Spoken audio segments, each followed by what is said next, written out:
Sa puntong po ito, makakausap natin si Rico Pableo Jr., Executive Director ng National Commission for Culture and the Arts o NCCA. Magandang tanghali po sa inyo.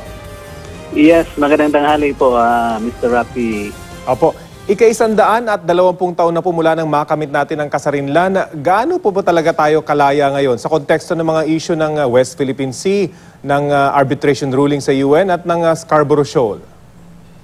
Well, can I speak in English? Well, I would say, Mr. Rafi, that we are really free. Meaning to say, yung celebration natin sa Independence Day would mean that we are people of democratic island. And then, itong issue ng China is this a current issue that we have to learn that as free people, I think we have these ideals that we can still continue to work on what is best for us as Filipinos. So there is this is a challenge for us. If we are really that free people, then I think we should work, and then together as one, we have to think and plan for what is the best in this situation. Anyway, the administration of the Duterte is working very hard for it. Hindi naman siguro natin kinakaway ang China, but they're discussing about how to resolve this issue that we had encountered currently in the Philippine West Sea. So yung debate po patungkol sa pagiging friendly sa China, medyo pagkalas ng kaoti doon sa relasyon sa Amerika, ito po yung mga usapin na wala nang kinalaman or malayo na doon sa sinasabing pagtamasa natin sa ating kalayaan bilang isang bansa. The fact that we have learned to be freed after 333 years under the Spanish colonialism, we have learned much that being free is the best thing in life, being best thing in our country. So ngayon itong ginagawa ng gobyerno ni Duterte, administration ni Duterte, is really to find ways and solutions of our situation, because every now and then there is always such challenge in life, as long as we move forward and we try to make change and for the betterment of our country and nation. And this is part of our making what's best for the country. And we could not disregard the situation of it. Kaya nga, naging sensational ito dahil maraming issues that we have to resolve and discuss and settle as we are moving forward to our ideals. Pero at the same time po, hindi rin mayaalis na sa panahon ngayon, hindi mo na talaga kumbaga mayaalis na hindi po pwedeng maging isolated ang Pilipinas. We have to deal with other countries. We have to align ourselves with other countries para din sa ating sariling interes. Yes, precisely. Yes, sir. Kaya nga itong celebration will help us so much. Sana itong ating generation will help us so much that after all, we cannot become a country if we are divided and insisting of what we want. We have to be united and we have to look forward, and at the same time, we have to learn from the efforts of our heroes and those people who died for our liberation, for our freedom. Kaya nga itong celebration should somewhat sana will inspire us once again and bring us solidarity and heroism to exhibit our desire for greater success, greater unity, and progress of the nation. Kaya ito mga issues is just part of where we are now in our history.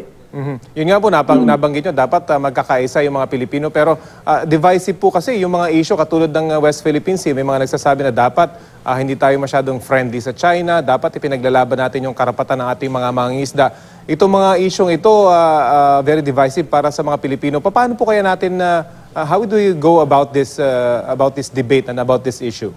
Yes, sir. Ang maganda siguro ito, we have to reflect about ourselves. Sino talaga ang mga Pilipino? That we are not people for fighting. We are not people.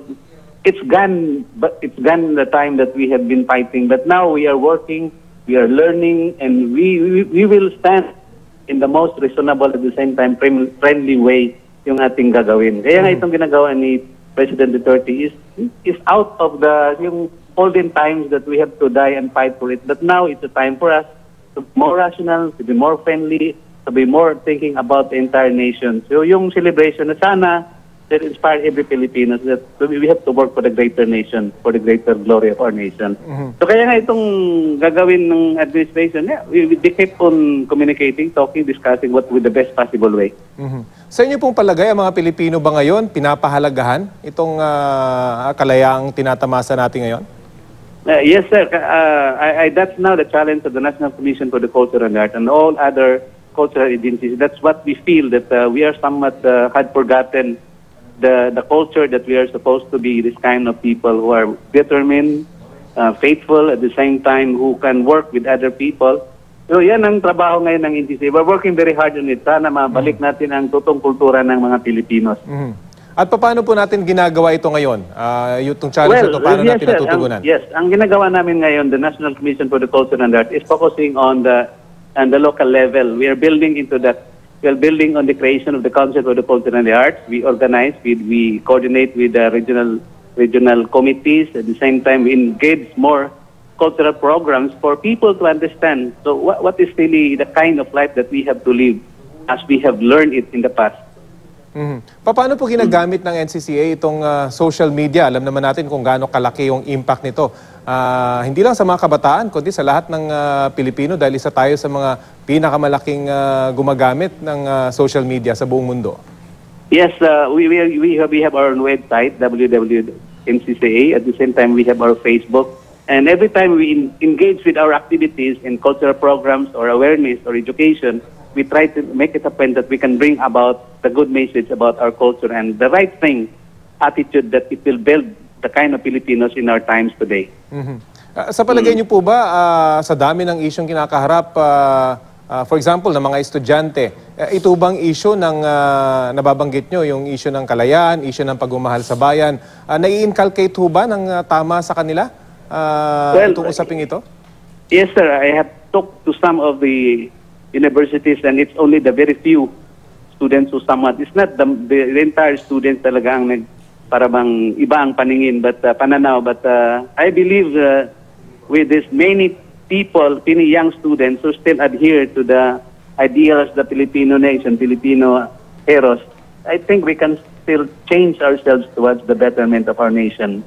We believe very much that the kind of country that we have, the president that we have, is determined, and the kind of history that we have will teach us very much on how to direct ourselves towards a better future that we aspire. So, ang tema ngayon sa ating Independence Day is about change we vote for, offering an abundant future. Yung talagang there is the greater thing. Yung hinaharap natin. We are not in the black future or reality. We are moving forward. Kaso lang there are things that we have to do. Opo. I admire your positivity, sir. Pero ano pong mensahe nyo sa ating mga kababayan? Ano pa yung mga ibang paraan para maipakita natin yung ating pagmamahal sa bayan? Yes, the best thing I think we could do is to show our solidarity, understanding, at the same time our commitment for the trust of the administration and the ideals that our heroes have left to us. Sana we can live on these principles every day, because this is the way wherein we can change for the best of our country, for ourselves. Okay, sige po. Maraming salamat po sa oras na pinagtulog po niyo sa amin. Mga sir and ma'am. Salamat po. Okay, Si Rico Pableo, Jr., Executive Director ng National Commission for Culture and the Arts.